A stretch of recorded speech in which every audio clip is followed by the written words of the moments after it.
So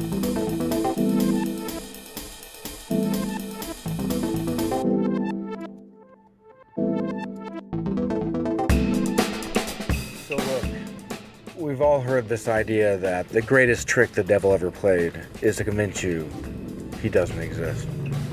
To a certain degree, that's a truth in that it's a parable, and so you can fit it to whatever context you need it to. And I counter with the greatest trick the oligarchy ever played was to convince you that your vote doesn't matter. What a great way for them to have the garden weed itself, these dumbasses that we don't want to give money to, fuck them, these are peasants who weren't born to the royal bloodline, who can waste away in these slavish conditions and in order to make a hand-to-mouth living in the best of circumstances. It's insane. And so not only is it your duty to go vote, I get that you're like, okay, well, fuck's my duty, whatever. But why wouldn't you want to tell these motherfuckers to go fuck themselves? Find anyone. Why wouldn't you be motivated to find anyone who says, you know what, fuck the Koch brothers, and be like, well, you know what, even if I have zero time into researching anyone, maybe I see somebody who just said, fuck the Koch brothers, boom, vote for them. Something. Be disruptive to the fucking system. What we have now is fucking terrible. And so, yes, if you don't research, you do still run the risk of causing a swing on the wrong direction in a more radical way than the Koch brothers. And yet, still, a disruption to the system is where we can then seize momentum and pull the needle further to the left. It's when people are caught off guard that you can really get in, and you can really make a lot of transparent understandings, I guess. I don't know how best to put it. What comes to my mind is when I was at the rally for the anniversary for Columbine over here at the Utah State Capitol. So I showed up with my American flag and my bullhorn, and I had this fool tell me that he wanted to choke me out because I was yelling on a bullhorn. I wasn't yelling over anyone. I waited till they were done talking.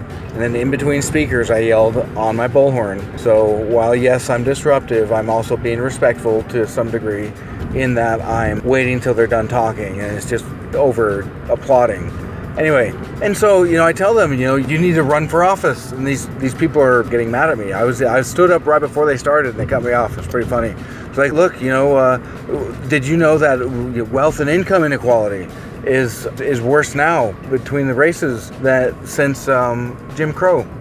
I mentioned I was in the Army, and when I was in the Army, we had to lock up our weapons in a locked arms room, and yet we didn't just let some hilljack walk around with a goddamn machine gun, or semi-auto, fuck.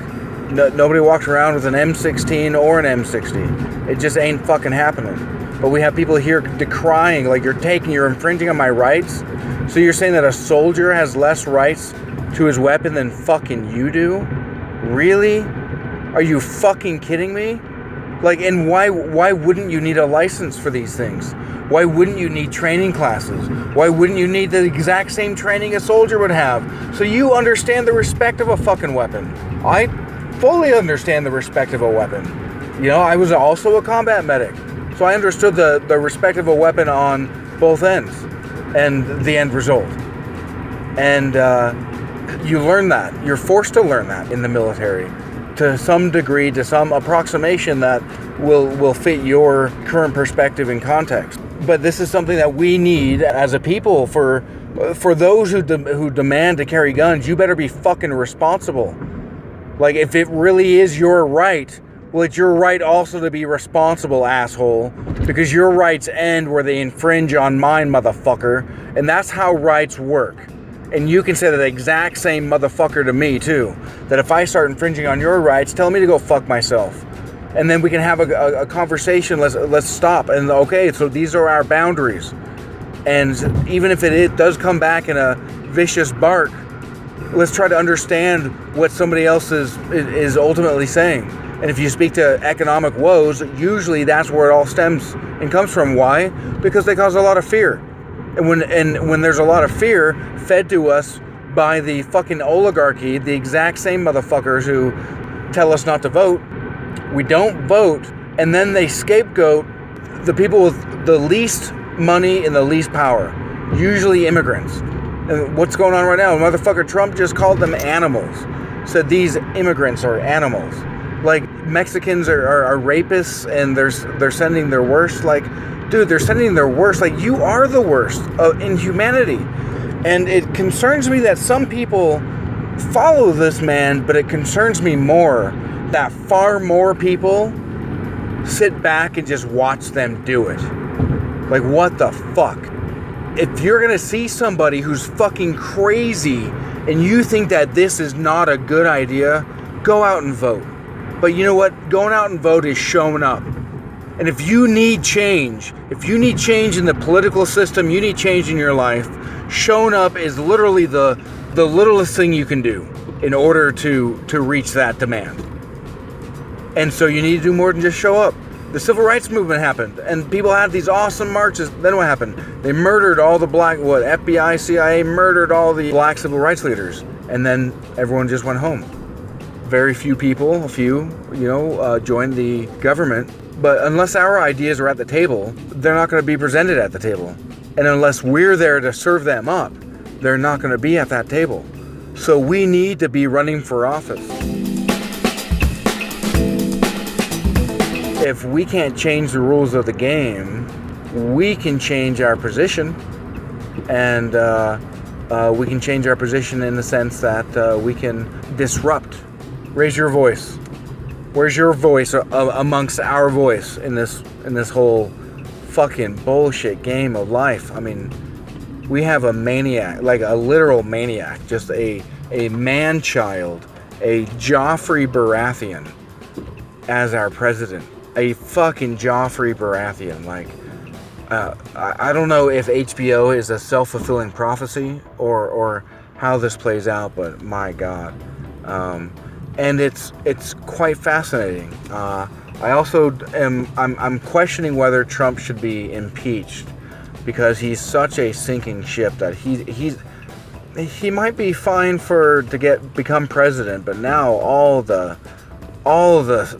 wizards behind the curtain are being exposed, and at no time in history have we ever had people that have been willing to raise their hand and say, look at me, look how fucking corrupt I am.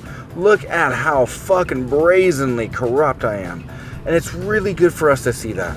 It fucking sucks that they do it, but it's good for us to see it, because while I may disagree with the theological component, a 12-step program effectively starts with, you have to admit there's a problem. If you don't know there's a problem, then there's no way for you to affect change in that problem. That's just simply physics. It's how it is, physics within your, within your psychological realm, I guess. So, anyway, and that's just how things are.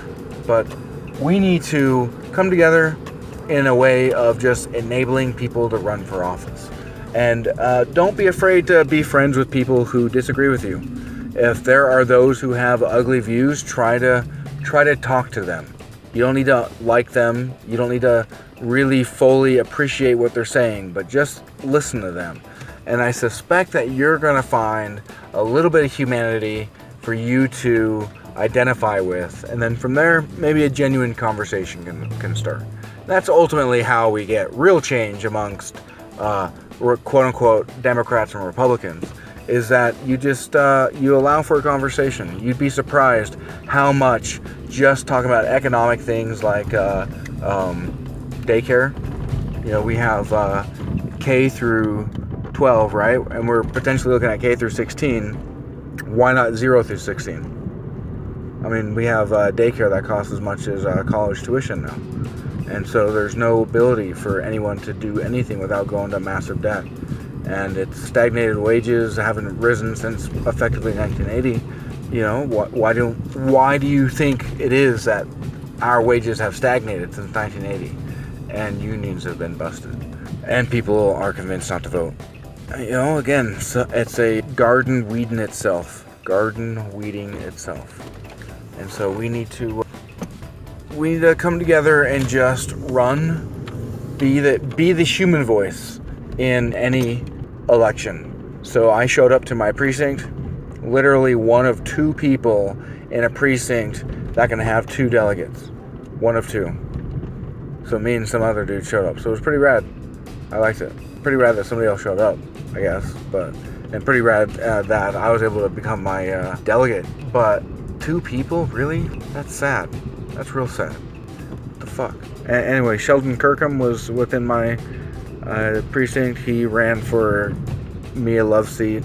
Didn't win the nomination. Nobody who ran for the Democratic seat got the signatures, as I understand, and Ben McAdams just told a bullshit story and he won the nomination because liberals love heartstrings, not necessarily facts or proof or policy. It's unfortunate. Anyway, thanks for listening. As always, love your face.